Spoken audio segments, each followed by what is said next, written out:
और चलिए अब इसी के साथ इस वक्त की एक बड़ी खबर आपको हम बता देते हैं। जौनपुर से इस वक्त की बड़ी खबर, जहां श्रमजीवी ट्रेन विस्फोट के दोषियों को सजा।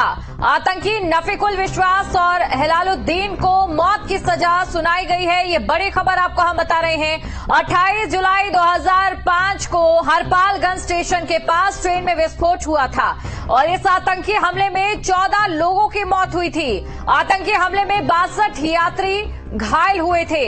ये बड़ी खबर आपको हम बता रहे हैं। आतंकी हमले में 14 लोगों को मौत हुई थी, 14 लोगों की मौत हुई थी और इसी के साथ इस आतंकी हमले में 62 यात्री भी घायल हो गए थे। इस वक्त की बड़ी खबर आपको हम बता रहे हैं।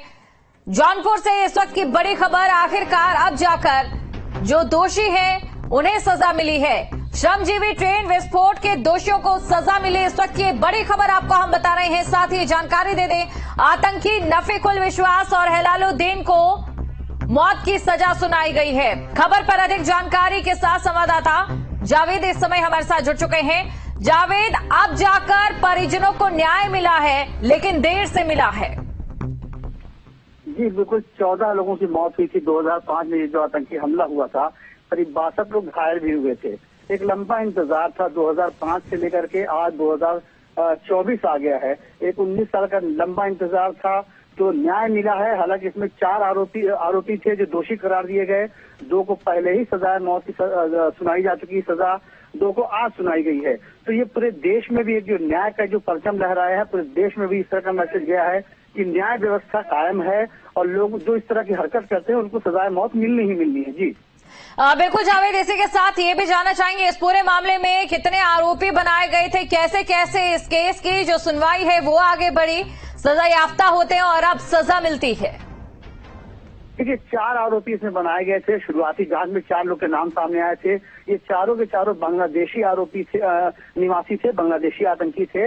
इनमें 2 को सजा पहले सुनाई जा चुकी थी जौनपुर कोर्ट से। 2 की सजा सुनाई जानी बाकी थी। लगातार बहस चल रही थी। जो सरकारी वकील थे उनके, जो आतंकियों के वकील थे उनके, तो सजा जो सुनाई गई थी वो 3 तारीख को सजा पे बहस हुई, यानी कल बीता उस पर सजा पर बहस हुई। बहस के बाद आज जज ने सजा सुनाई है। सजाए मौत इन दोनों को भी दिया। हालांकि बचाव पक्ष का कहना था कि कम से कम एक आरोपी जो जिसपे छोटा आरोप था उनको उम्र कैद या बरी किया जाए, लेकिन जज ने कुछ नहीं सुना। उन्होंने रेयर ऑफ द रेयरेस्ट माना इस आतंकी हमले को, देश पर हमला माना। इसके बाद इन दोनों को मौत की सजा सुनाई गई। जी बिल्कुल, इसी के साथ ये भी आपसे जानना चाहेंगे, जिस तरीके से परिजनों में जाहिर तौर पर अब जाकर कहीं ना कहीं एक शिकन था कि न्याय उन्हें नहीं मिला है, अब जो न्याय उनके साथ हुआ है उसको लेकर कैसा माहौल नजर आ रहा है? देखिए, बेशक उस वक्त जो हमला हुआ था उस वक्त तो परिजनों में बहुत ही गम था, गुस्सा था।